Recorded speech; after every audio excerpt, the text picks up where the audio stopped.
And put that down. And last minute C. Okay, we'll do that. Maybe the stream will be there. Let's hope this all works.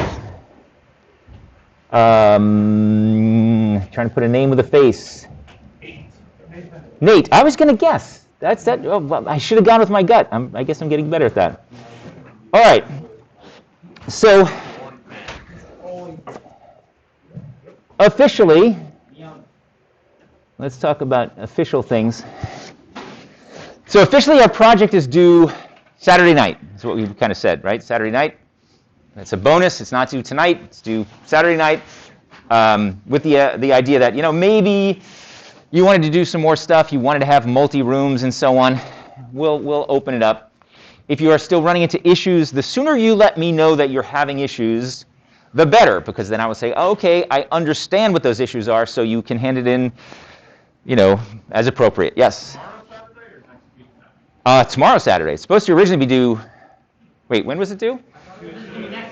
Next week? Oh, wow. I give you a whole. All right, you have way more time. Did I really do that? Let me see. Let me pull that up. What's today? What is today? All right. Yeah, I'm being management in a big way there. Hold on. Let me see. All right. Oh, this is going to be great. Your project's going to be amazing now that I. All right, guys, do tomorrow. Yeah, do tomorrow. What have I done? Hold on. Well, no. Let's see. When was the actual date? Let's see. Design. So today? Today's the 28th. Wow. What do you know? Okay. So it is due February. What's that? February 5th. Right? Is that when this is? Is this?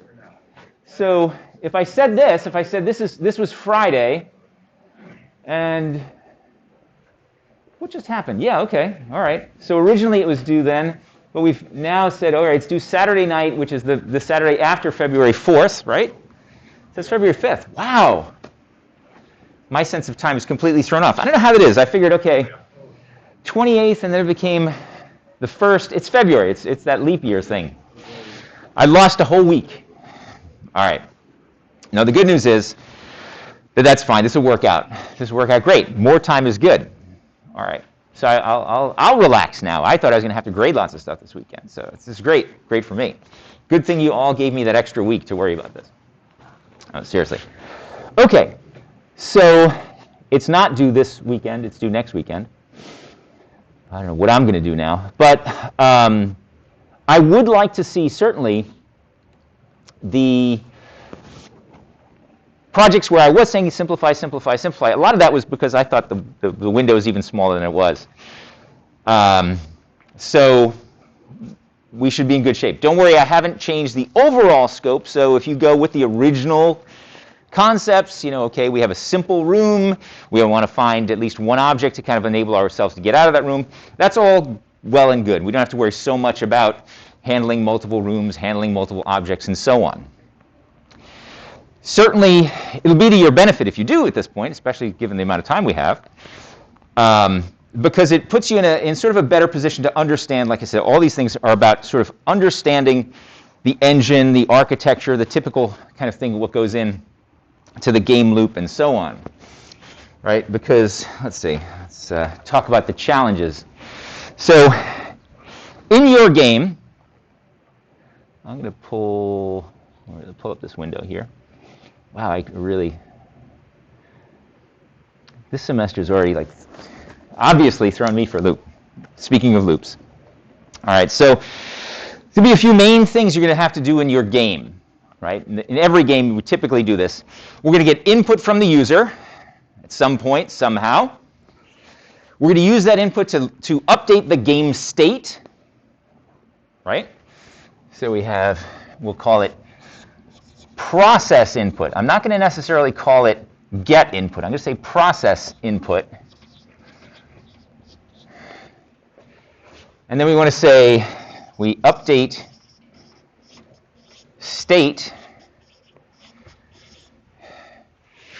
and we provide feedback. Now, pretty simple. We can even think of this in terms of input, simulate, output. Okay? So no matter what type of game it is, whether it's turn-based, whether it's real-time, whether it's a first-person shooter or it's a clicker game, generally they're going to follow these same ideas. Now, there may be different types of things going on. Just kind of pull. Yeah, it's going to work anyway. So up here, there may be some differences, some subtle differences to how you process input. Whether you do things like go and ask for a key press, ask where the mouse is, that sort of thing. Ask where the joystick is, right? Or maybe there's some event, like in our case right now, we're processing events that happen that provide us with that input, right? On click, on changed, on whatever. We have some events here. So we have, in our case, we have the on ... whatever they are. All right, so we're doing what is called, and remember we had this programming paradigm, there's a slide once upon a time, talking about event-driven programming. So we're sort of taking this approach right now. And so we have an on-click event, which says, okay, the player has taken their turn. So we're also sort of a turn-based game, right? So we have this happen. The only things I should see in your scripts generally that are providing the main loop, we do have this bit up here. We have start, which is going to also be our initialization for anything that, right? Or initialization are things like, oh, okay, decide where is the player, where are the monsters, where are the walls, where whatever. Set that all up as we need to. So, but then our loop is down here where we're kind of doing this over and over and over again. All right. So it may not feel like a loop, but it basically is a loop conceptually, right? We get the user's input. Yes? No, finish your statement. Well, I was just going to recap. So we have some type of input, process that input, update the state, and then feedback and do it again. Okay. My main question about the project overall is, I know that we're not being entirely graded on how good the game is, more so how it works, but I guess my question is, what other metrics are there for grading, really? Like, are we going to be graded on how good our code is, on how many bugs there are, something like that? I'm going to be looking for correctly implemented techniques, right? So, for example, if you can successfully attach an event to a button, the kind of simplest things. So basically, if it works, we're good. If it works correctly, you're good. Yeah. If you've done something kind of off the wall and it's like kind of weird, janky, whatever, in some way that we didn't discuss in class and you came up, then it's like we're getting into an area where... Are we allowed to take the Bethesda route and say it's not a bug but a feature? Generally, no. Right? What I'm looking for is that it works as intended. Okay? All right? I want to see intent to everything that you're doing. No accidents. Right? If it's an accident, you have to make sure that it looks like intent by the time it gets to me. My intent is to crash the game. That generally not something where I'm not going to give you points for that. Right? If this was game architecture and you said, oh, okay, I'm implementing something that will gracefully fail and restart the game seamlessly even in the face of a catastrophic error, that would be something more on the terms of a project like that. Yes? Would you put a button on the main menu that's like crash the game and you just have it there so you're intending to crash the game? You can do that, but you're not going to get any points. Other than perhaps if you hooked it to the script, I'll give you the points for the hooking the button to the script. For crashing the game, no, you won't get the points for that. There's no feature on the list that says successfully crash the game. Yes? If it's a bug that allows the players to beat the game more quickly, is it okay?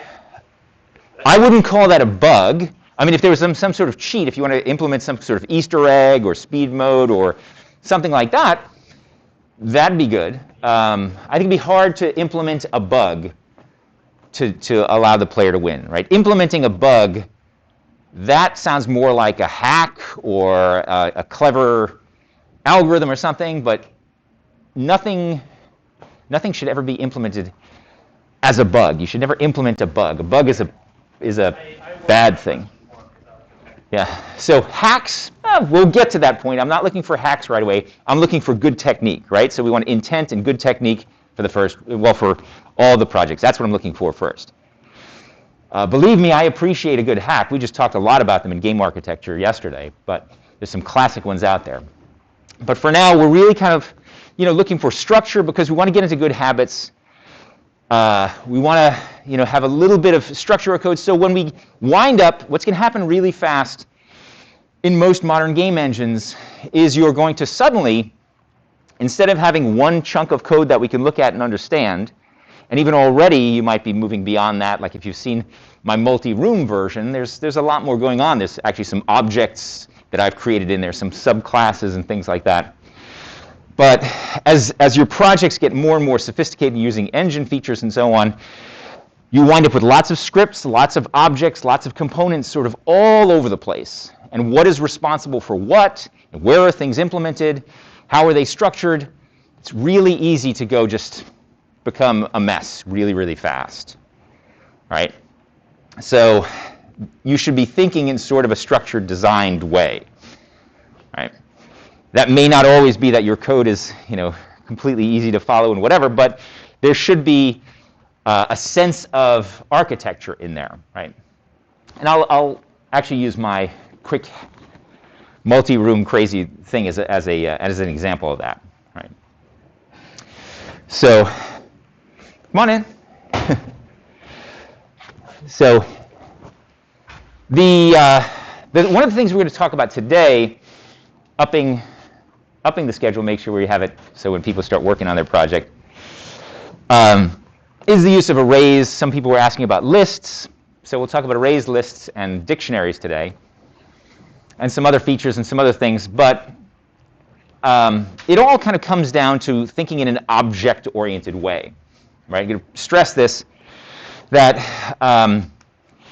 in the simple version of the game, right, where we have a very few objects, or really just sort of, the player object that knows about the environment, knows what it's encountered, sort of the simple version. We don't have to worry about objects all that much. We can do it just with a typical component class where we might have the player's position, right? And that's probably a vector 2. I'm going to shorten this vector 2. So we know the x and the y, right? The player object has an x and a y, a position somewhere in the world, right? And there might be certain things that the player needs to find. There might be key position. And there might be, say, door position. And then there are room corners, right? So there's two vector 2s for that. There's times 2. All right. So the state that the game manager has is pretty limited in scope in that version, right? There's just the player's position, the key's position, the door's position, the room's corners. So we move the player somehow by manipulating this, right? We process input. We have a button that says the player wants to move up. The player wants to move down. So therefore, there has to be something that says, okay, let's react, let's process that input, let's change the player's position. All right? And then, okay, let's figure out, update the state. What is the player now near? We have to sort of evaluate the state. It's a little bit of, in a very reactive game, some of these things may wind up being a little bit closer than, or less delineated from, update versus provide feedback. Maybe as you're updating, you're kind of also showing the feedback. As you get into more things where they're more graphically intense, then they're a little bit more separated. But we're going to do things like say, okay, the state, we know where the the state that we're talking about changing is really changing the player's position, right? That's changing the state. The one important thing in the game that the player is in control of is their position. So we try to update their position according to the simulation. Now the updating of that involves saying, okay, the player is trying to move to a new position. So therefore, we have to run some checks, right? We have to simulate the fact that there are walls in the room, for example. So that involves our check against the corners like we talked about. Okay? Let me just get paranoid here that I didn't hit record. All right, so we would check to see, did we hit the corners of the room? So, all right, so I got on, click, move. It's my pseudocode now. I'm thinking, okay, what's going on here? Move player, or try to move player. Right, that's my processing. I'm going to try to move the player. Right, and part of trying that is checking the boundaries here.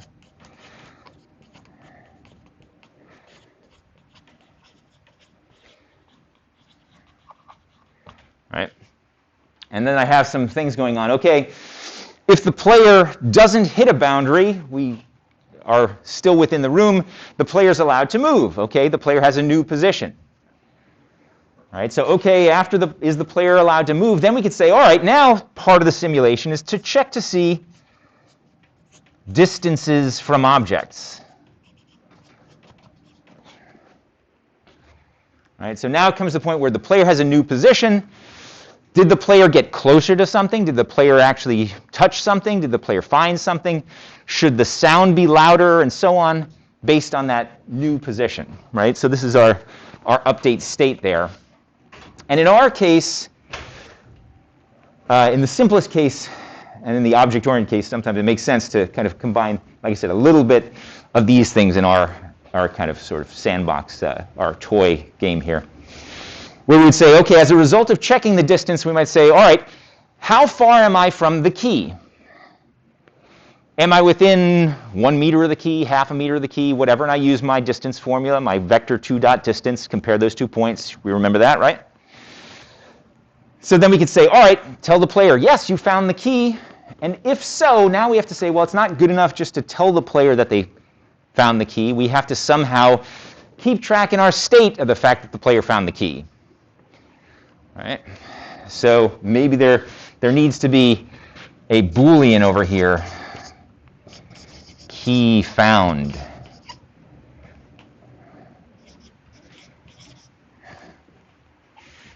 So that's either true or false, right? Now, in the logic of our game, let's think about things now. Okay, well, if one of the main things I want to do now that I know I'm still in the room is I want to check if I found the key, do I always check to find the key? Under what circumstance shouldn't I check to see if I found the key? If I found the door? If I'm not at the door? Okay, if I'm not at the door, I should check to see, okay, so it should be one or the other. If you're not at the position of the key, if your position is anything but the position of the key, wait. But that's going to tell me. What? Sorry? You're checking if the key is already been found. Well, I'm always checking to see, am I on the key? When don't I need to check if I'm on the key? If your position is anywhere that isn't the key's position. Well, but that's the thing I'm checking to see, am I on the key, right? If you're on anything else. If I'm on anything else, couldn't I be on a spot that had a key and a puddle? You could have that. The main thing, okay, yes. You're not checking if you're on the key if you already have the key. Exactly. Once I have the key, I don't keep checking to see if I found the key, right? Important thing. That seems like that would be a logical problem in the game, or it would be kind of frustrating if I was like, well, holding more than one key versus does more than one key exist, right? So this is a design question, but I think the main thing is, let's assume that there's one key. Maybe it could be something else. Maybe it's not a key at all. Maybe it's a fountain, and we go to the fountain, we get some water, in which case we don't want we don't actually pick up the fountain. So fair point about, multiple keys, multiple use objects certainly could fall in that. So this key found, true or false, is going to be important for potentially a couple of things. It could say, well, if key found is false, I know I need to check, is the key found? And since I know I have this door, when I encounter the door, potentially there are different things that can happen whether or not the key has been found. Right? I could say, you find a door that has a keyhole, but you have no idea what to do because you don't hold the key. Right? So the message that you provide, the feedback that you provide to the player at that point is going to be different depending on whether or not the player has the key or not. Right? You might say, you find the door, surprisingly, the key in your pocket begins to heat up. Right? So something like that could happen to kind of let them know. Or maybe you reach the door and you use the key because that's how you want to implement the logic in your game. Right? But the important thing is that we are kind of always comparing the current state, updating the current state, and sometimes even as part of this update, the state may change as well. Because it might be that, I suppose, it would be unusual to have the key and the door at the same position. That would be kind of weird. But logically, to streamline things, most of the time you're not going to, you don't necessarily need to say, let's see, when you're checking your distances,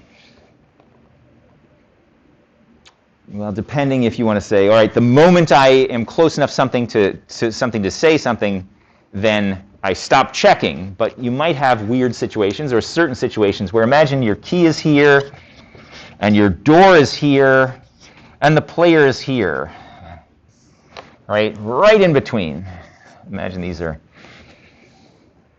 So often it's safer to say, well, I'm going to check against all of the objects in here as opposed to getting too fancy. But I do have to have some knowledge of the state because I might want to say, am I close enough, or if I'm close enough to the door, what happens? If I'm close enough to the key, what happens?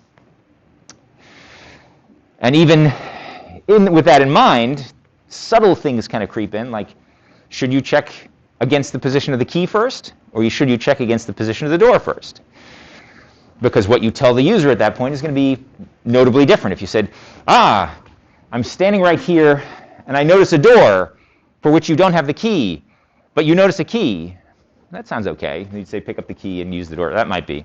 But it's going to sort of depend on your logic. I mean, you might say, because the implication is that you're going to want to use the key on the door, so let's check that whether or not you encountered the key first, and then encounter the door.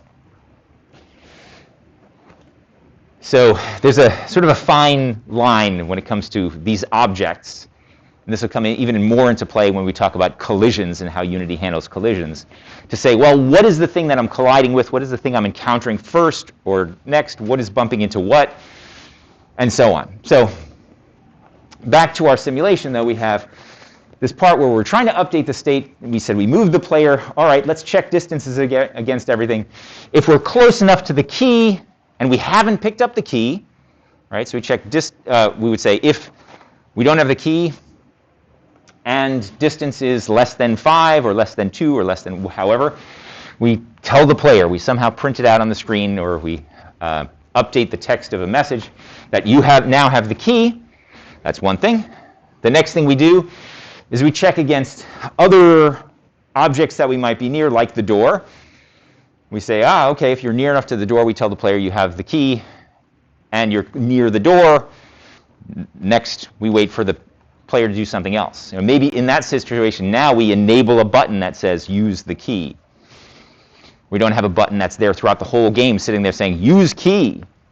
So maybe use key should only be enabled and on the screen the moment that we find the key, right? So there's all sorts of things that are going to be going on in that sort of situation.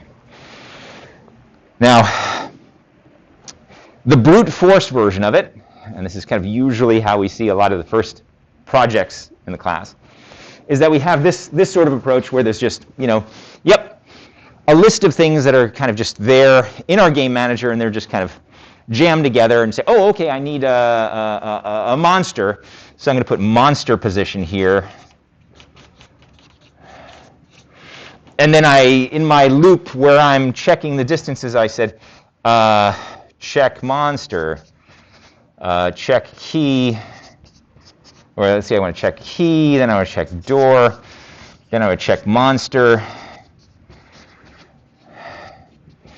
Oh, what do I need for the monster? Well, okay, not only the position, but I need the radius, right? So I'm going to add radius here and just keep adding things to my game manager class. Sort of the brute force way, you know, and it's okay if you're dealing with a limited number of things. Does everyone kind of follow what I'm getting at there? All right.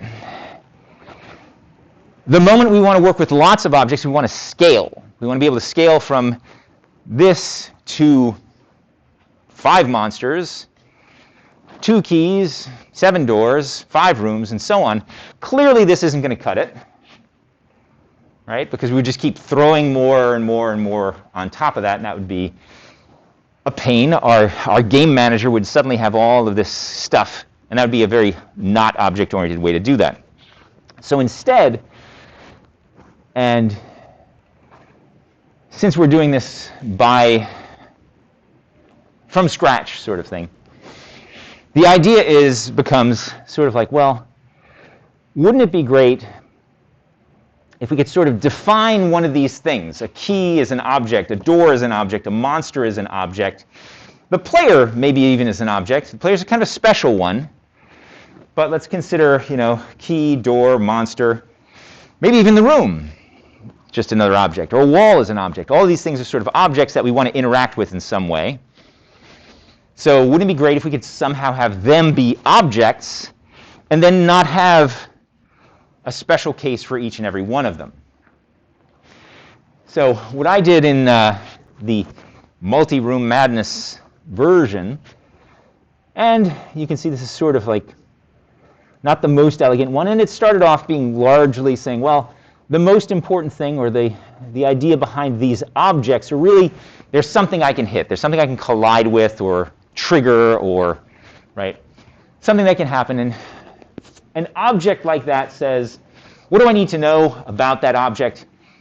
I need to know the object's position. I might need to know the boundaries, if it has a width and a height, or it has a radius or something like that, so I know what happens when I encounter it, or how do I encounter it. It might have a type, so I can make some decisions here. I'm kind of don't want to get too wild in terms of having lots and lots of different object types and inheritance and all that just yet. So we're going to have, say, a type in here, a type for the object, and maybe it just has a name and optionally a sound associated with it. That seems useful in our particular game, our particular mechanics here. And also a useful thing is to say, well, since I may be giving the user feedback based on the changing relationship between the player and this object, I might want to keep track of, on each turn, what was the last distance from this. Because you can imagine, if I had 6 monsters and they're all making sound, I may be needing to update the distance, you know, or if I'm doing it not based on sound, but based on text, and I want to say, oh, you got closer to this monster, but further from that monster. For each one of them, I have to know where was I last time around, right? Or not necessarily where was I, but how far was I from this monster last time around. Okay, so that's the idea there. So back to some of our early slides. Yep, that's the data. Those are the properties of our little game object hitbox thing that we're going to kind of use here. And we're setting it up this as a class within the other class. And to help us manage that, now we're getting into some C# features here, generally object-oriented programming features, where, all right, we have this object, or potentially down the line we want to have multiples of these objects. So I need some way to kind of set them up, right? Some nice clean way to make sure, okay, the user is saying, all right, here's the type, here's the position, here's the bounds, here are all these things. So I use something called a constructor. All right, so I have a function here, and I actually have 2 functions, 2 methods, that are both named, they have the same name as the class, And that means they are constructors. The difference between the two is just one parameter here. Some kind of, you can have multiple constructors for a class that allow you to kind of handle different situations where the user, or the programmer in this case, where we say, well, this particular object doesn't have, I don't care about audio sources, I only care about this part, so here's a constructor for the simple version of the class and fill in everything else with defaults, maybe. And then, oh, here's a fancier version that actually includes setting this object up with sound, right? So you can have different types of constructors for your class that allow you to set them up with as few or as many of the potential methods and attributes as you want. Okay? So, and this code is available. I think it's this, I don't know if it's the exact version, but it's going to be a close enough version of it. All right. So then, thinking back once again, we have these objects that we now want to kind of work on. We want to have the rules for that object about, you know, all these things like checking the position or providing the feedback or doing whatever, right? We want to have the actions that that thing will have happen to it or by on its part and so on. So I created a few little methods to say, well, all right, the one thing I know in the case of my game, I might want to have dynamic sound for that object, which means if I get closer to it, I want it to get louder.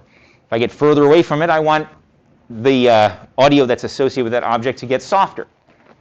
All right, so I create a little method called dynamic sound for that one, or for any of them. They could all use that. This is just part of the class right now. It's going to be up to me to decide which one to potentially call.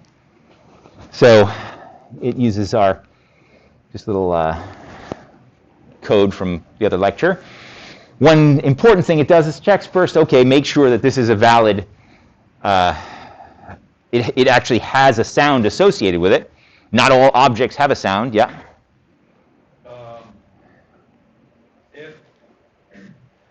If like once you find the key or whatever the first objective is in this game, are you able to set the sound to null so that it just stops, or is that or is null if there's just no sound output?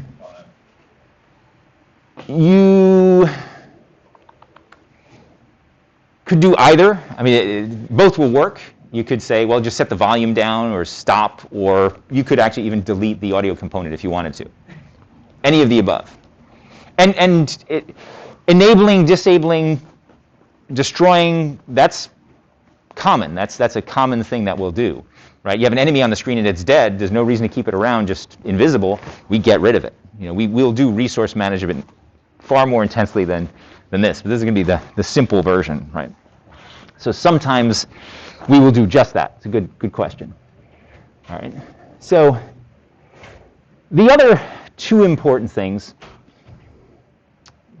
are, well, I said over here, some of the main things that I'm going to do, the types of interaction that I'm going to have with my objects, I'm going to do one of two things. And they're sort of related. They use a lot of the same things. I might want to check how far I am from something. So for that, I have some means of saying, well, let's check the distance. All right, so this function here, this method of the class, is saying, well, all right, it checks the distance against the last distance and provides, it sets up, says, okay, I'm going to get a message ready, or in this case, it's going to go ahead and put even the message. It's going to return that message, you see. So it's saying, all right, I'm going to cook up a little message that says, the player or the position that you've changed has gotten closer, has gotten further, so I'm going to kind of maintain, has the player or has whatever you're telling it about here when you're checking, is that closer or further than the last time you checked?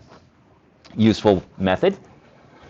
And the other method is this contains point. So here you could actually say, well, am I actually colliding with it, right? So this is really the primary hitbox sort of thing. Am I colliding with it? Am I on top of it? And this is the more complete version where, yes, it will handle both the square and the round case. So say if it's a circle, if I said, yeah, this is a circular object, then I check just the distance and the boundary.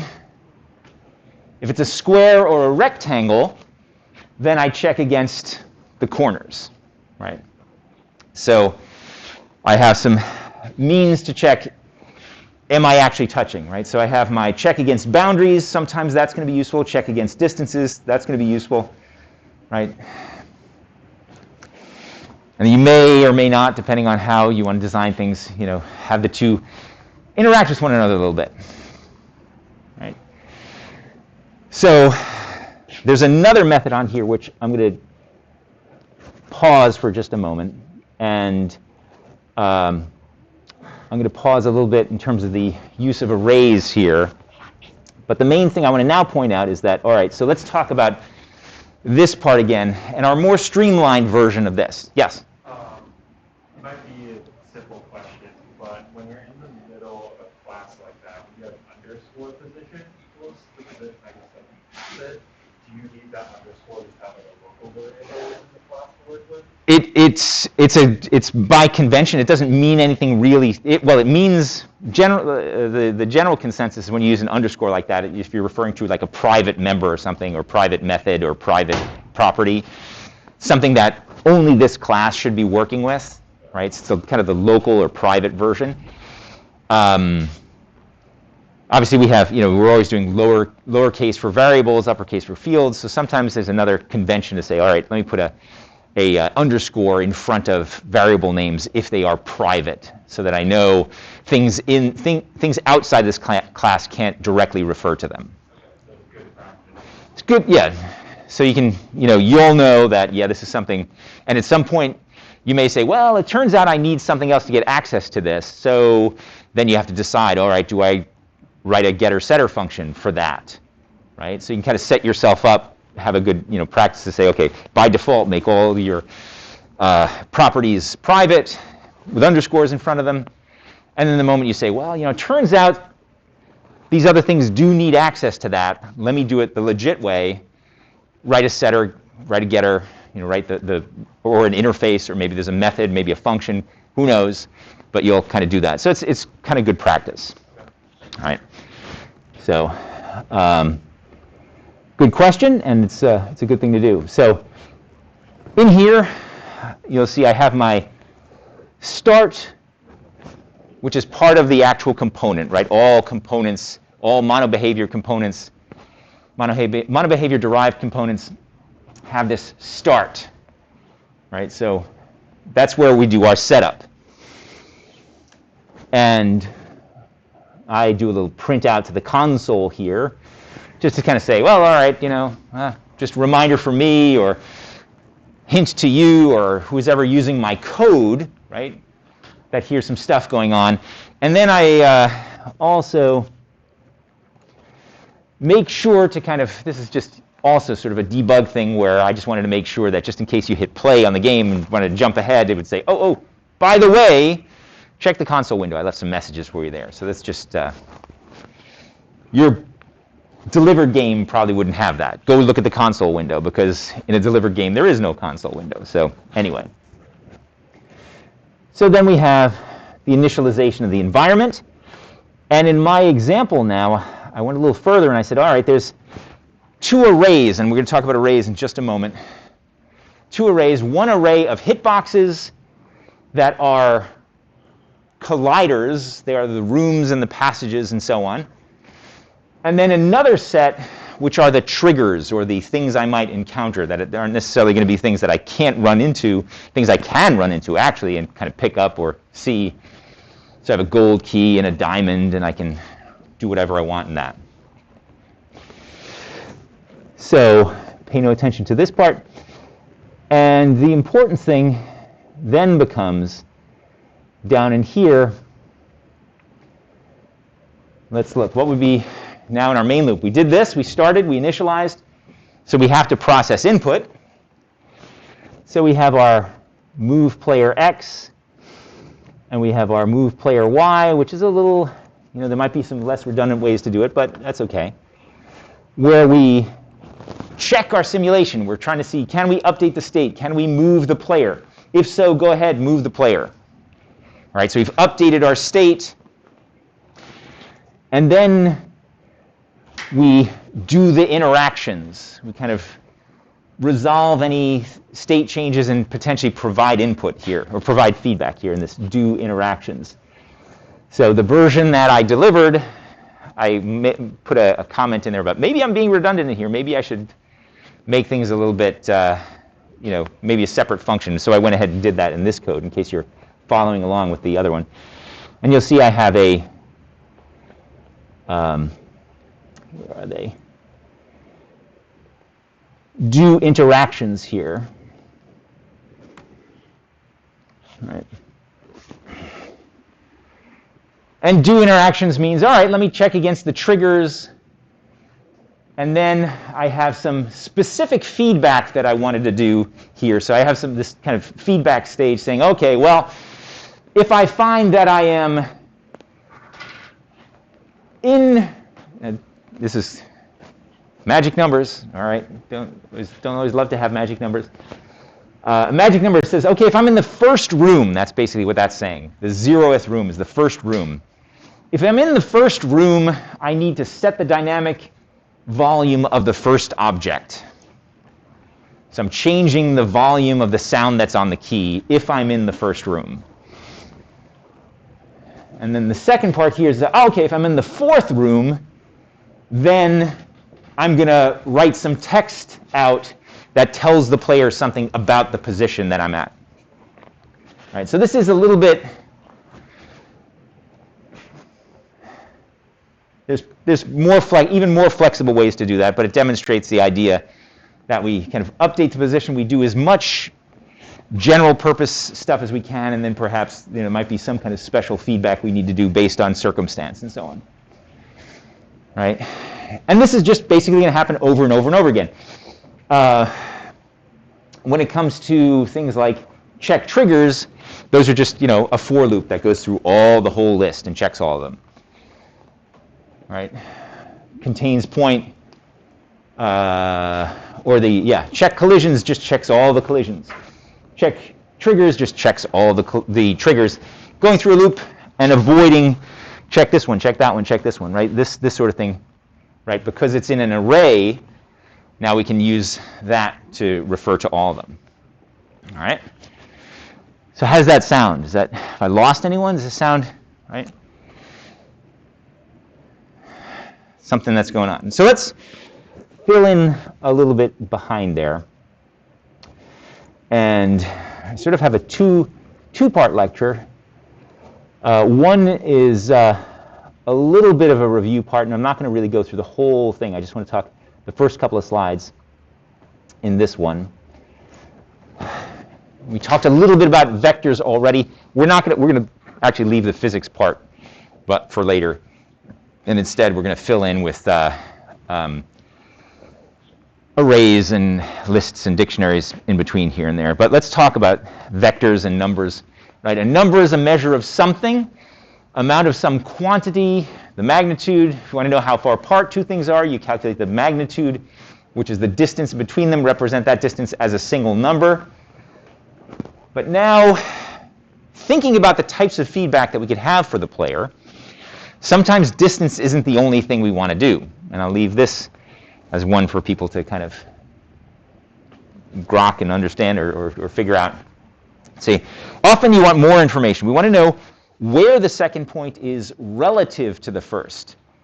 For that, magnitude is really insufficient. It just gives us how far away. It doesn't say, oh, is it up, down, left, right, northeast, northwest. It doesn't give us anything like that. It just says how far. So for that part, we need directions. So let's talk about vectors as really what they are, not just a two-dimensional number, an x and a y. But a true vector is and provides some measurement of magnitude and direction. Okay?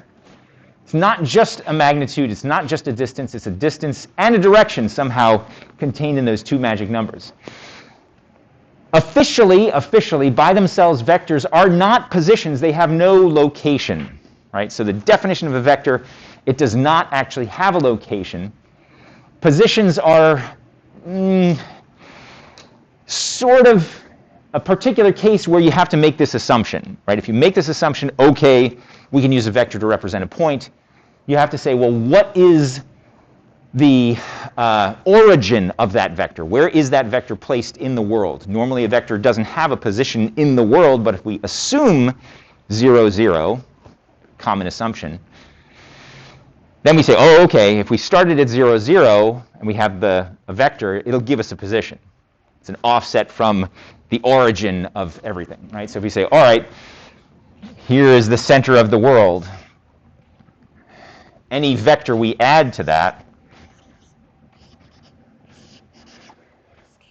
is going to give us that position, right? So when we're using vector 2's as positions, we're really baking in that assumption, saying, all right, in the classic official mathematical physics version, we have to have that assumption and acknowledge that, all right? So we do use that same notation as points, so occasionally you need to be careful. That becomes, yeah? Just real quick, so we're using vectors to figure out distance from 2 points in this case? Potentially, yes. Yeah, right? Because we could say, all right, once we have this and we have this one, then there is a vector 2 distance function will give us the distance between those two, right? Okay. Which is really the difference of the vectors, right? Because here's the interesting part. Say this wasn't at 0, 0. It's just somewhere out in space, but I had these same 2 vectors, right? Exact same vectors. The distance between this point and this point, the distance is the same as the distance between this point and this point, right? That's the magic of vectors. If I subtract those 2, I get that same distance. All right. If they use that same notation, they can be used also to describe quantities like things like velocity, force, or offsets from another vector or from a position. All right, so when we start to talk about like moving in a certain direction or some sort of relationship and so on, you're going to be moving so many units in x, so many units in y, and so on. All right. We can combine vectors by adding them, things like adding forces and velocities. You want to go even faster, but you want to go in a different direction. You can add that new direction, that new vector to it. Positions, however, cannot be combined. What would that even mean? If I had point A and point B and you add those together, that really doesn't mean anything. Adding 2 positions together is really undefined. It's not the halfway in between. That would be the average of the distance in between, difference in between, but that's not an addition, right? So it's impossible really to add 2 points, but you can add vectors, certainly, right? So this is one of these conceptual things, just like we did, I might say, okay, add 2 vectors, all right, that moves me to here, right? So the new vector would actually be this vector, and these would be the 2 that I added together to get to that new vector. But adding positions doesn't cut it, right? So we add vectors to find out where we end up as an offset from some position, potentially. Right? So if we wind up here, started here, and we add this one, we wind up there. Right? So we combine those vectors to get positions, but we can't add positions. Even though we can't add positions, though, we can subtract them. That is legit. We can do that because that will give us the offset in between the 2. Right, so I have this point, and I subtract this one from this one. It's going to give me this vector, which tells me how to get from one to the other. All right, so this is the whirlwind tour of vector math. Right? So in our case, vector 2's are 2-dimensional. We also will be using vector 3's sometimes, but we have to be careful about our assumptions. And movement is all about adding vectors or offsets from positions. Right? So imagine I had 2 positions. I subtract the 2, it gives me the vector that's in between them. And that vector really could be anywhere. At that point, we have a magnitude and a direction. and it will get us from point A to point B. If we add that back to B, right, we can't just say it gets us from point A without still having the original point. All right. So we can get magnitude. We can ask for the a magnitude of a vector, and magnitude of the vector is an awful lot like the distance, but just making that assumption that the origin was 0, 0. Right? So some of these things work out to be the same. All right. And now I'm going to reserve the rest for when we get into physics. All right. So the reason I like to talk about that first a little bit is because it is this multi-dimensional thing. Yes? In the PowerPoint, when you do vector offset, the 1F, is that a placeholder or is the F significant? 1F? The F just means it's a floating point number. Okay. Right? So I don't have to have a 1.0F or 1.F. It just means that they're floating point. When you're setting up a vector, you can specify either, like in Unity, you can specify either an integer or a floating point, and it'll do the right thing. If you try to initialize a vector with just a 1.0, it won't know what to do because it does not accept double precision. Right? So vectors, you can initialize them either using integers or using floating points. Both work. So in this case, it's just being explicit to say, yeah, let's consider these as being floating point numbers here.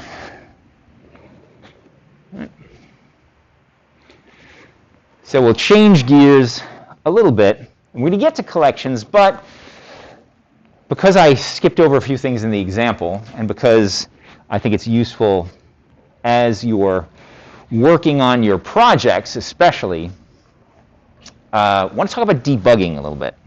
You know, the notion we've all probably done a print statement by now, right? Everybody? You've done a print statement, at least one? Which really maps to debug.log, right? It is a debugging tool. Print is actually debug.log. So if you did debug.log, exactly the same thing. It's your number one debugging tool. But remember, the console is for development and debugging. The console won't be there when you distribute your game. There is no console window, this normal console window. If you want to create one, you want to simulate a console window, you want to make that part of your game where you have user interactivity and it feels like they're typing in a console, absolutely. But it's not this console window, right? It's not really the Unity console window, right? The console window, you should be thinking that, yes, it goes away when you distribute a game, right? Don't use it for player feedback. Maybe you echo things in there while you're debugging or while you're developing, that's fine. But in the end, don't count on it as being anything to kind of, if the player needs some information to win the game, you save it for cheats or things. If you want to have some feedback saying, okay, now it's time to do this or the distance here or whatever, let me know things, some cheats in the game, Easter eggs, that's totally fine. And that's very cool. And probably 90%, starting out, 90% of your debugging is going to be done, just using good old-fashioned print. Now, one of the problems is that you have to sort of anticipate what's going on and put those print statements in. So that's one thing about it. And those print statements are typically, they're text on a console. Now, as we get into more sophisticated things in the game, sometimes wouldn't it be nice to actually represent geometric, graphically visualize what it is that we're trying to work with. Now, this is distinct from graphics in the game. I'm not talking about graphics in the game. I'm talking about using graphics as a debugging method, right? So again, also should be thinking about this in terms of stuff that's going to help you visualize what's going on in your game versus what the player is being presented with. For example, when you're debugging, you say, you know what? I can never find the key for some crazy reason, whatever. So you might decide, all right, instead of just debug.log or print, you might say, well, we'll use debug.drawLine. So this allows you to draw in your scene window. So your scene window becomes sort of a, not just where you lay things out, but it also can be thought of as sort of a graphical console that we can draw things into that are there for the purposes of development. So just like debug.print, debug.log, we have debug.drawLine, which will draw a line between the specified start and end points. Now it accepts vector 3s. I'm pretty sure it will convert. So you can decide, all right, maybe I want to draw a line in between it is in world units, and it's going to put it as if they were in the world. So sometime in these games particularly, you might want to sort of think in that same scope, right? So the Unity camera by default is something like 10 units by 8 units, right? So when you're designing your world, if you design it to be 100 by 100, and you try to debug this way, it's going to be a little bit of a pain.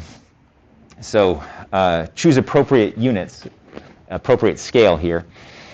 But it's really handy for doing things like visualizing the relationship between things, visualizing, how far is this from here? How far does this point actually go? So there's draw line, there's also draw array, but draw line can handle 90% of the type of things you do.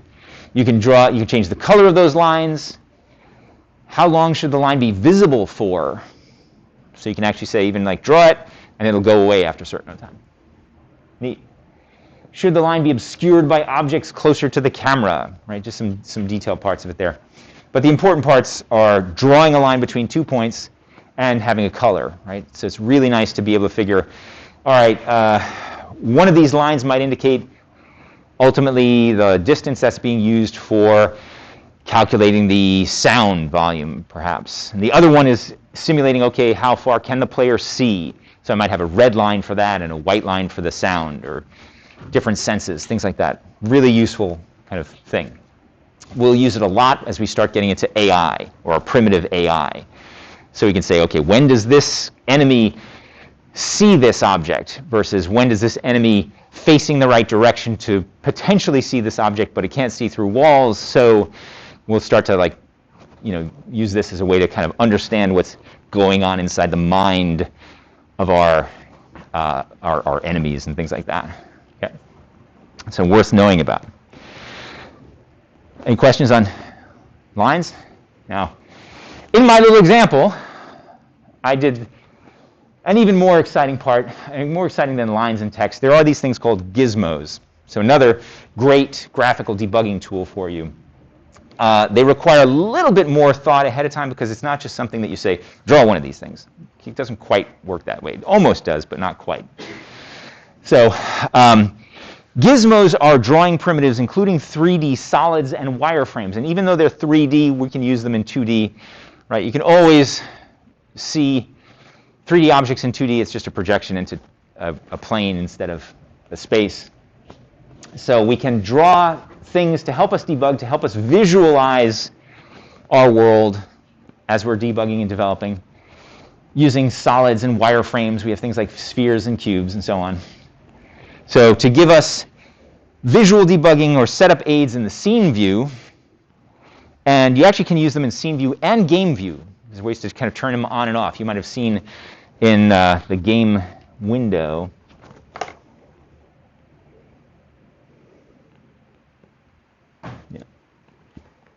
There is a little tab here for gizmos that you can turn on and off to see. And you see that there are even gizmos built into a lot of Unity objects even before we start drawing them. There they are.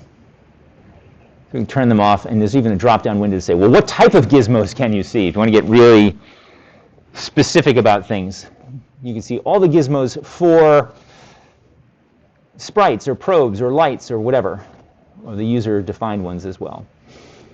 So let's assume we want to use all of those, and we're just going to turn gizmos on. And we don't see any gizmos just yet over here. Let me get my camera over here. So if I press play, I think, do I have the gizmos on? All right. So I'm using some gizmos here to visualize the objects in my game, right? These aren't really Unity objects. These are just my little toy objects that I've made. So I know they have a corner here, and then they have an X and a Y. So I can see each of the rooms that I've built. And the room over here is a circular room, so it has a center and a radius. And then the triggers are drawn a little bit differently. They're just drawn with spheres, and they are drawn in yellow. And the player, as the player moves around, is a little black dot. And they show up here. I can turn this on and off in play mode as well, or in game mode, or the game window. So you see I'm in room 1. I'm in a short hall. I'm in room 2. Now, the feel around in the dark is totally lost. This game is like ruined by making it too easy now. Suddenly, to navigate the environment, I can just like click, click, click, click, click, and you'll get immediately how it's way less challenging if we're going to actually see what's going on. So the narrative challenge of the game is always to say, well, okay, I want the user to have a satisfying experience. I want them to ultimately be able to win, feel like they won, feel like they did something, accomplish something without that on. But if you want to use the gizmos to help you figure out where things are, by all means do. But just like the debug log in the console window, the player shouldn't need that in order to win the game. Right? That's the cheat, if you want to use that. Right? There are feature points for use of gizmos. All right. Very, very handy. I mean, you can get by totally without gizmos, but they are super useful. In order to implement them, all gizmo drawing has to be done in either of two places. Usually I do it in on-draw gizmos. So just like there was an on-click event that gets called all the time, there's going to be an on-draw gizmos call in your components. That gets called every frame, rendering all the gizmos. So if we look in the code for our objects that we kind of skipped before, right? So here was my hitbox here. I had the constructors, I had the dynamic sound, I had check distance, and I also had a function called myGizmos. This could have been the update or the draw or the render for this little object if I wanted to. And ultimately, it's just deciding, okay, based on the type of object, what type of gizmo should I draw, and what are the parameters for it, right?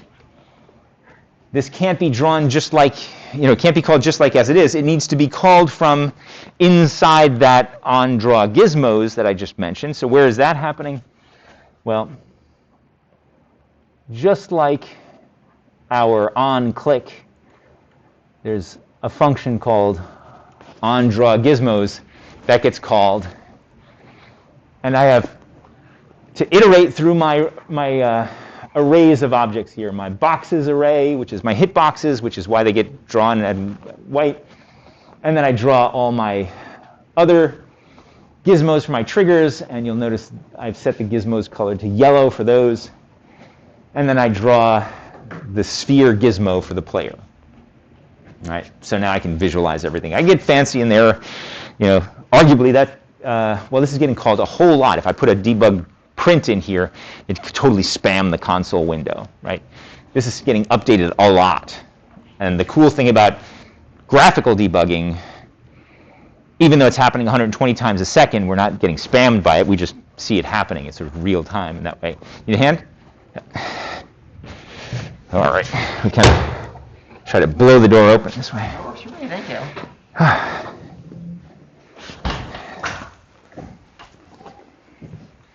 All right, just checking my time here. So we've got gizmo debugging. So we've got graphical debugging. We have console debugging. What else do we got? All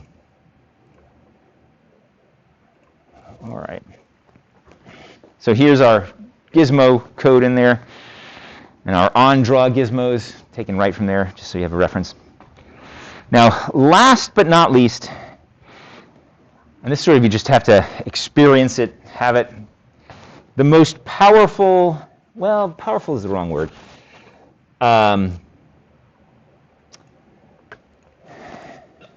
lowest level sort of debugging we could do is actually debugging in the code, right? Not just seeing what's going on. Like everything right now, all this debugging has been feedback through a print statement, a log statement, and so on.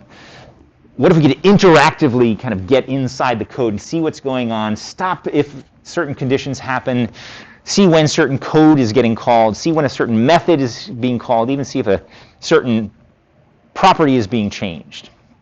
And for that, we're going to use the visual debugger that's built into Visual Studio, right? And I'll just show the sort of tip of the iceberg on this to kind of get you going, right? You don't have to become an expert in visual debugging inside of Visual Studio, but for some things it's going to be really handy, especially second, third, fourth projects. So hopefully you notice up at the top here in Visual Studio, you should see at least this, there'll be a debug any CPU attached to Unity. Right? And the attached to Unity is the important thing. It's easier to deal with if you only have a single Unity project running at a time. You don't have to worry about which Unity project, which instance of Unity you're running. We're just going to deal with a single potential project. So I'm going to go ahead, click on that, and say attach to Unity. So now there's this relationship between the two. They're behind the scenes. There's some handshaking going on that is going to allow the two to talk to one another. Nothing's changed yet. But now if I go over to Unity, everything looks normal again. Nothing has changed. I press play. The game will play as normal, right? Nothing really crazy has happened just yet. Because there's no conditions, I haven't set any break conditions or watch conditions or any kind of conditions within the visual debugger that are going to trigger things to happen. So imagine the important thing, for some reason, every time I press this button here, nothing happens. I don't get the feedback I wanted to and so on. I could go the simple way. I would say, oh, okay, that's calling the on-click event, so therefore let me put a print function in there to see, does it print to the console when I click on that? That'd be, you know, the first go-to kind of thing. But in the more sophisticated one, it's say, okay, I want to see where, if it's hitting that code. So I'm not sure of which one, right? For some reason, imagine I don't know. Is that in the on my click function, or is it in the on operation function? I don't know.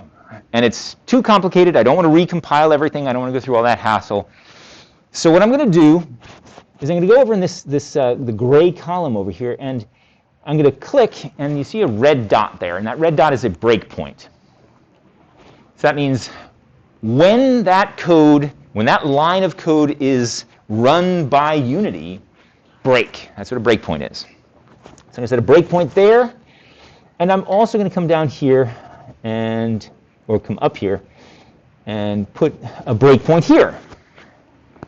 So I have a breakpoint on the on my click and a breakpoint on the on operation, and the game is still running. Everything's just still fine. Nothing has happened. I can actually even move the player around and so on. These are all happening normally, right? Because those conditions aren't being hit. Now let me come over here and decide to press that button that isn't working right. Plus. All right. You'll now see this little yellow arrow saying, ah, you did whatever, for whatever reason, this code is now being run. This code has been encountered, right? And there's some magic that the Visual Studio does, injecting a little extra code in there so that even though your code is there, it's got a little bit extra to say, okay, stop when you get here. So now I can see, okay, this code got called. Now let's look, and I'm going to hover my mouse over any variable. So I'm hovering it over operation here, and I see, okay, operation is plus, so that's whatever it was set to last time. And if I hover over empty, it'll show me what empty is.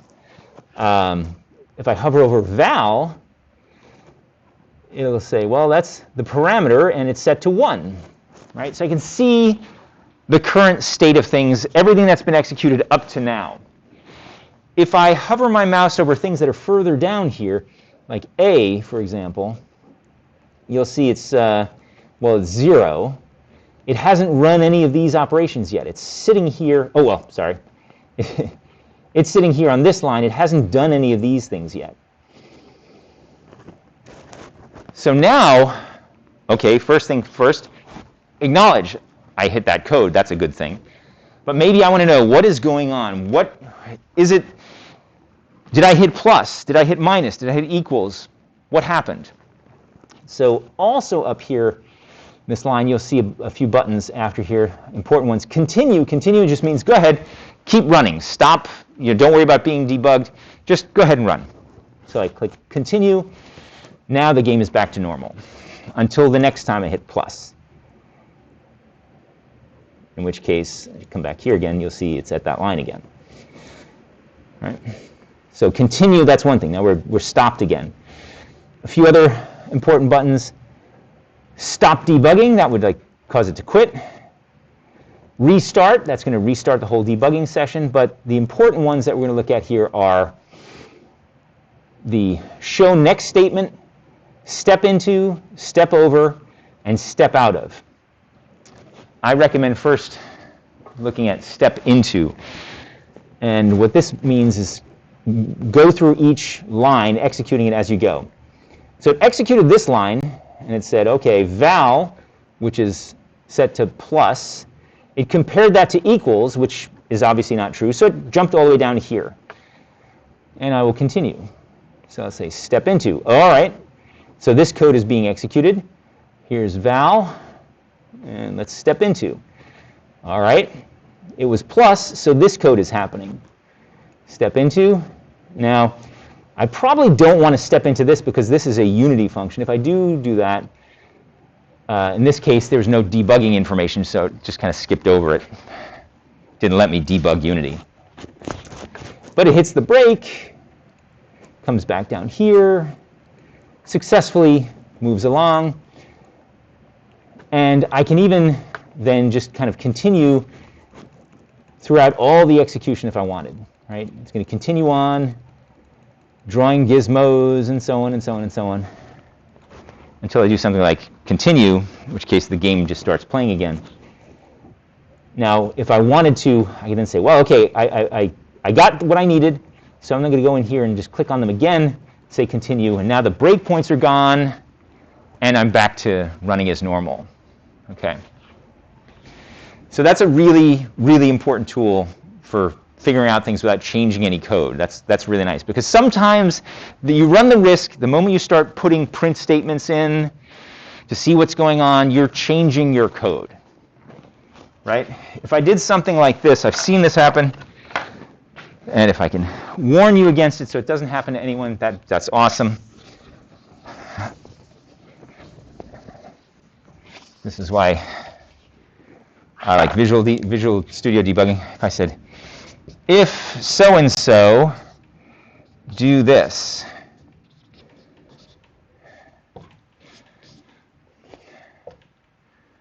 right? That's the statement that I'm trying to debug, and I want to see, is this happening? And so I come along and say, okay, let me put a print statement in here.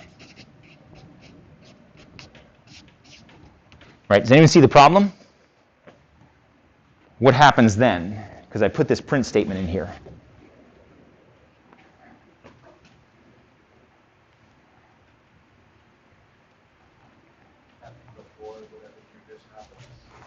What's happening before do this happens, but the problem is what happens in the case of an if statement. How do if statements work? Where they don't have any of this going on. Yeah? Only the next line is part of the if statement, so do this would happen even if the if statement wasn't true. That's true. That's exactly it. The print would be conditional. If I didn't have these, by me putting that print statement in there, the print becomes conditional and do this becomes unconditional. I've effectively broken it away from that if statement. Right? If you're careful, I mean, that's one of the reasons I recommend, until you until you hate yourself, do that. So you can't stand it anymore, do that. But it's a good thing to know about. So as you get into it, I'll leave a lot of the other stuff for you to just sort of encounter on your own, because I do want to get to the other collections. All right, so that's the introductory level for visual debugging. Yes? Real quick, to attach the code to Unity, you hit attach? Attach to Unity. Should say attach to Unity, not just attach. If it just says attach, you might have launched Visual Studio by just double-clicking on a other script, or it was launched before you started Unity or something like that. So if it's not saying that, maybe you want to close Visual Studio and launch it. Make sure to launch it from opening inside there. Sometimes weird things happen between the connection between the two, depending on how you had installed things, and we'll come back to that one on Discord as need be. We'll try to get through some of these other things. So okay, C# collection. So we've kind of glossed over the use of arrays to demonstrate things, to get them up and running in the project, because I thought it was due this weekend. But now that we know it's not, we can relax a little bit. And there are three main types of collections that we use in C#. For the most part, in this class, historically, we've relied on lists and arrays.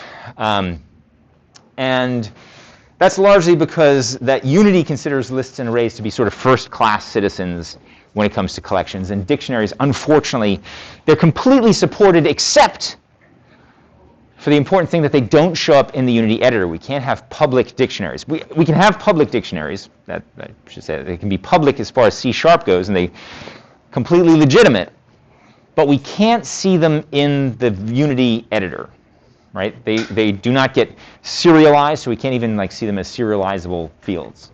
So dictionaries are sort of second-class citizens, but they're so cool, and for crying out loud, it's 2022. It's time we include them. So I'm going to include them and show you how they work. So a collection in C# or in most languages is a group of several things that can be referenced through some single variable or single address. Imagine having a pride of lines. We can refer to the whole group, colony of ants, murder of crows, whatever. Two of the most important C# collections and things used by Unity, within the Unity scripting APIs and so on, you'll see these. I don't think I've ever seen an instance where the Unity APIs themselves actually call dictionaries, but the language certainly supports them. So we have lists and arrays. They both, if they are declared to be public or serializable, they do show up in the inspector, which is awesome. Lists are actually more flexible, so when we actually have the time to discuss them, we like to talk about them first. If I just need to jam something in somewhere really quick without explaining it, sometimes I'll put in arrays. But you're going to see both versions. So a list of what? A list is a list is a list. C# requires types. Normally, we talked about that. We try to be strongly typed. Do we need separate things? Lists of strings, lists of floats, list of custom classes when we have them? That would be awful if we needed to always define new types of lists for everything. So instead, list is a generic collection. Right? We mentioned these angled brackets like this, our little carrots, when we're working with generic functions. Generic things, generic types, we see those show up. So generic collections can work on any type of data, so we can have lists of strings, lists of game objects, lists of hitboxes, lists of whatever. Right? So you could certainly adapt the Multi-Room Madness package to use lists. All right, so here we have a declaration of something called string list. That's a list of strings. A definition of something called geolist, a list of game objects. That's just a declaration. Now, it's important to know that in most collections, you need to have a declaration and an initialization. Right? So you declare the list. That's like saying, all right, I've got a piece of paper. This is a list. But it has nothing on there. It's not really, I just know that I'm referring to that, but it's not really there yet. Then you need to kind of initialize it to instantiate everything. The first one really just is saying, this is a reference. This is the setup. This is the reference to that string list. The next part, when we say, OK, now str list equals new list string, that's really creating the list, kicking it off, giving it the metadata it needs to function as a list. All right, so you're going to need those two things. You can put them on the same line if you want, but be aware that you have those things in declaration and initialization for lists.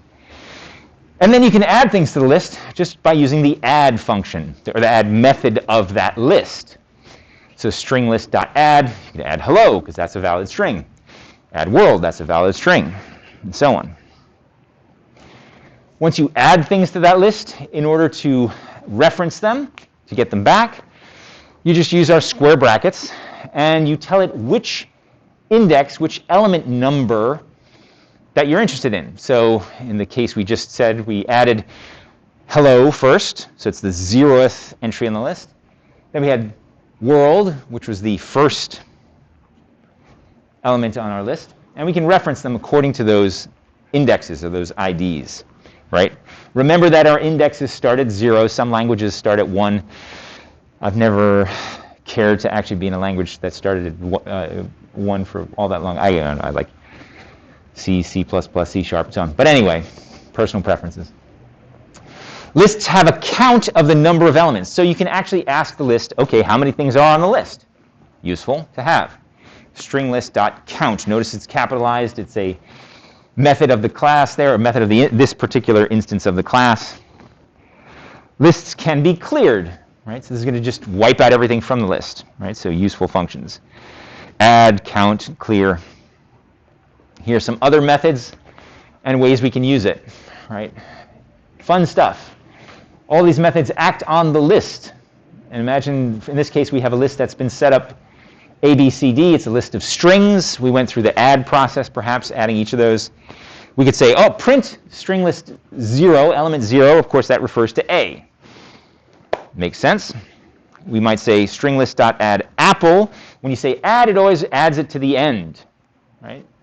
Directly to the end when you use add like that. If you said string list clear, wipes everything away. We want to then reinitialize that string list. We can say new string list and give it the elements we want to have it push in there, right? So we reinitialize the string. We can ask for indices, and it will do some searching behind the scenes, a quick search behind the scenes to say, okay, give me the index of B. So it will find item at index 1. So it'll return 1 for that. So it's actually acting a little bit like a bit of a database for us there, right? We can ask for the index of a certain member. If we ask for something that doesn't exist or isn't in the list, it'll return -1, meaning there is no index for that. So if we ask for Bob, Bob's not home, so not there. We can insert things in between other elements of the list, as long as those positions already exist. It has to know what's before and after when you're doing an insert. So inserting at 2 is valid because it's there. Inserting at 4 is valid because it's there. Inserting at 6 would not be, because that would be beyond the end of the list. All right. So be careful about that. You can remove elements from the list by their actual value, or remove them according to their index. And important to know, lists can be inverted to arrays and vice versa. Why is that important to know? Well, because Unity uses different ones depending on kind of what it's doing. So sometimes you might get back an array of objects, or an array of tags, or an array of something, and you want to do something in lists. So it'll do. You can do some conversions like that. All right, that's lists. Arrays, much simpler collection under the covers than a list. It's not really its own data type. It's just a collection of any particular data type. So it doesn't have quite the built-in, it's not a full-fledged class, really. So a string, in this case, we're declaring a string array, an array of strings, or an array of objects. Now we reference it using our square brackets like that.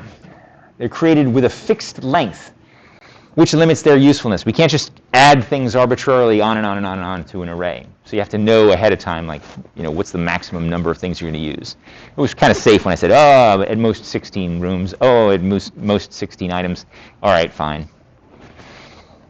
So they can't really expand to add more elements like lists can, all right? So again, up here you have the declaration, then you have the initialization, where you tell it, all right, what are those actual elements there? We can also initialize it with values if we wanted to. But in both of these cases, we wind up with an array of 4 strings. It will never be 5, it'll never be 3, it's 4. You can have empty things in there, but you can't easily change the size. Once they exist, you reference them very similarly to lists, and sometimes you can kind of get confused if you're not careful because they just look kind of the same. We access and assign values via the square brackets. That's easy enough to do. Possible to skip elements. You can skip over things. If you haven't set values, you start off with null references in your string, in your arrays. So you might notice if you're looking in the sample code I gave, everything starts off at null, and I can kind of look to see, are there null elements in my array to see, is that a room, is it not a room, is that an item, is it not an item? That's why I check for that null, because without actually putting something at that location, it is a null. All right. If you want to figure out the length of an array, you use length instead of count. It's just the way it is. Strings themselves are a little bit of a hybrid in between, where they are sort of arrays of characters, collections of characters. So kind of be careful when you start using strings. You have to be a little bit aware, but for the most part, unless you're doing something really, really weird, life will just go on. So here's some examples. All these methods using on an array that's been initialized, it has 4 elements, A, B, C, D. I can set any of those elements to be something different. It already exists. 2, that works fine. So I'm going to change the reference at element 2 to point to cow. I can't access indices that don't exist, that are outside of range. That would be an error, compiler error, bug. Actually, not even compiler error, runtime error. Right? You can accidentally do this in the code. It doesn't know specifically, and your code is running and suddenly it crashes because you access something out of range. Right? When I said you couldn't change the size, you can't guarantee that you're changing the size of the actual array. Certainly, there are ways to do it that sort of hide things behind the scenes. There's a system function that allows you to change the size, but that may really be not changing the size, but creating a new array and copying the old one into the new one. All right, so it's not really changing the size. So potentially take a real hit there. So when you are using things, when you want things that can change length, when you add things to it, you want to use lists or dictionaries versus using arrays for that. Okay. And you can convert back and forth. One cool thing that you can do with arrays in a semi-intuitive way is that you can have 2-dimensional arrays, or think of them in terms of matrices. That's why I wanted to talk about this before talking about some of the physics stuff, because we were talking a little bit about matrices and matrix math and so on. It's nice to kind of understand matrices as being multi-dimensional arrays. So imagine here I have a 4x4 array, which is an awful lot like a matrix here. Right? So I have 4 rows, 4 columns, right? Or 4 rows with 4 elements each.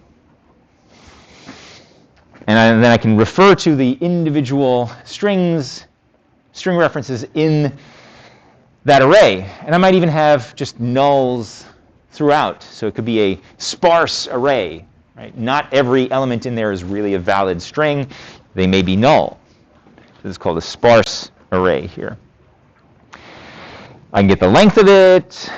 I can also have jagged arrays, sort of like sparse arrays where they just aren't completely full-fledged, fully formed, right?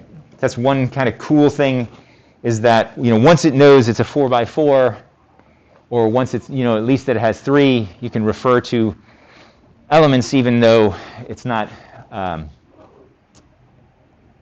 laid out, or you didn't explicitly have to give every element and so on. All right, so this is one thing you can kind of do in arrays that you can't do in lists, but generally it's such a specialized operation, we don't worry about it so much. So lists or arrays, when to use which, each have their pros and cons. Lists are flexible in length, whereas array length is more difficult to change. Arrays can be slightly faster, but for the type of code we're writing right now, it's not going to make a difference. Arrays allow for multi-dimensional indices, so we can have, 2 by 2, 3 by 3, 4 by 4. We can do all sorts of, even having 3-dimensional arrays, 4-dimensional arrays, right? You can have empty elements in the arrays, empty elements in the middle of the collection. But lists are easy to go on the fly. And the other cool thing, even though we can't be multi-dimensional in arrays, we can have multi-dimensional in lists. We can have lists of lists. You can even do that. So you can sort of get into 2- and 3-dimensional kind of things as well. So, oh, I left this one in. I left this slide in. Okay, I got a couple more slides based on dictionaries now. But dictionaries are cool. Dictionaries are very useful. They're far more like a database function, and when you need to look up something flexibly, a dictionary is really, really useful for that. The important thing to know about a dictionary is it's not only a value that you're storing, like in the other ones, but you actually specify the key with which you're going to reference that value. So you can specifically say, well, instead of the 0th element or the first element and so on, I want element Bob, because you named that element. You gave it a certain key. That a key might be a string, key might be a number. If your key is just a integer, it's going to look an awful lot like just a list, so why use it? But it really gets interesting where you're using string keys like usernames or so on. And the values where you specify the user data. Very useful, but they don't appear in the Unity inspector, so that's one of the pains about them. But I want to include a little bit more of a deeper dive on dictionaries as well, because they're awesome, and it is 2022. So here's the basic setup. For a dictionary, typically, this is kind of the boring version where you wanted to look up the elements just by their number. Why is this important? Why would I even do this? Well, I could look up, you might think it looks just like an element, but imagine everybody has a RIN. So you have your Rensselaer ID, and it's just some number, 66 bazillion, whatever it is, I forget. Obviously, we don't have 66 bazillion elements in our list or our array, but we do want to be able to look up by that number. So we could say, okay, there's an int that's that number, and we can look up things by that, right? So, for example, they look an awful lot like lists, but you can use other types like strings, and more flexibly, we can even flip it the other way around if we wanted to. Here's the string and integer, whereas I could have made it integer and string and used the key as my RIN and the value as my name. I went the other way where I said, okay, I'm using the key as the name and the RIN as the value. You have to kind of choose one up front. But the cool thing in this case is then I can ask for, give me the student's name or the student's RIN that corresponds to Amory, to me. So it'll give me, in this case, 66 whatever 01. Just for some syntax here, it's kind of cool. You can dynamically do it, right? You can always be adding, and you don't have to worry about where you're adding it. That's all taken care of. You just give it the new key, and it'll put it, take care of all the headache for you. You don't have to worry about, you can add it past the end. It just assumes that it's just putting it in the right spot. Very useful. Or you can kind of set things up in bulk if you wanted to. So we can declare and instantiate a new dictionary and give it just pairs. The actual, like in this case, it's a string. So the key value and the value are both strings. So we just pass it in what we want it to be initialized with, right? And then we could use things like for each to cycle through there, all right? All right, how much time we got left? Oh, this is going to work out perfectly. All right. So one other thing I wanted to bring up, and this will be something we see in more Unity functions as we get more advanced. And you may, in certain circumstances, you might be saying to yourself, some of you just save this for later, save this as a reference. I'll point it out when we start to get into the Unity functions that do this. Sometimes you're going to want to call a function or a method and get more than one thing back from it. And by that I mean maybe there's going to be a true-false value that says, okay, did you hit something? And which of them did you hit? Right? So with a simple true-false Boolean as the result of my check collisions function, it doesn't tell me which collider I hit, for example. So wouldn't it be nice if that same function could both give me that Boolean, yes it hit, no it didn't, and tell me which one it was? So C# has a feature of the language where arguments, the things that you pass into a function, into a method, you can declare them to be passed by reference, ref, or you can specify an out keyword. Right? They're very similar. They actually both use references, but they're one or the other depending on what you sort of want to do. So this is just basically, return isn't the only way to get parameters back from a function. Right? So functions are a little bit different than our strict mathematical functions where it's f equals whatever. Right? Now we can kind of change the values of the arguments. Right? A little bit weird. We wouldn't do that in math all that much. So if you are passing something into a method or into a function and you want that value to be changed, right? You want it to be like I pass in, just some variable a or b or whatever, and I want that value to be updated, I would declare it to be a ref, right? So I might say ref int health, ref int score, meaning after I call that function, both of these may be changed. They may be different now because I'm allowing the function that I'm calling to change the values that I get back. Right? So that's when you want a variable passed in and returned back out. Right? If you want any changes to the parameter to be reflected back in the code that called the function, it's an important one to potentially have. I don't know. Don't see a lot of use for that, but sometimes. You'll see it in the APIs, though. And out, when you only care about the return values. So if you have some function that, you don't know what collider it's going to hit, but you want to know what collider it hits. So in that case, maybe we have check for collisions, a better case, where we pass in a point. Oh, this should have been, I should have said bool here. I guess that would have been better. Bool check for collisions. It would say, true, you hit something. And then if I knew, oh, okay, I hit something, let me check what got returned here to say which of those hitboxes did I get. It would actually give me a reference back to that. I might say, oh, I got a hitbox, and maybe there's a out vector 2, which tells me exactly where I hit it. Things like that. Okay. So this is potentially a useful, and there's a little bit more reference on them for that, right? So just remember, if you don't use, the important part to remember, because I've seen people make an assumption when they're passing parameters into functions, that those values, if you change them, they would get reflected back. They don't, right? If you say you pass A and B to add, A and B don't change, but the result is you get A plus B returned to you. If you actually wanted to change A and B, you'd have to use ref, or if you're just getting two values back from a function, you need to use out for that. Okay? So if you want to use that and to make your collision function checking even more spectacular, give it a try. Something worth checking out. Does that make sense to everyone? Right? So, like I said, when we see Unity doing stuff, it's going to be important as we start checking collisions and all sorts of different circumstances to see what's coming back, and we'll see that happen. All right, so on that note, it's 11:45. I'll let you out on time if I don't keep rambling. Please do make progress. Don't wait till the very last minute. You have more time than I realized to work on the projects. Do discuss things on Discord. Ask questions, right? You have a lot of great ideas on the projects. I think you have certainly more tools than most classes in the past have had in terms of implementing them.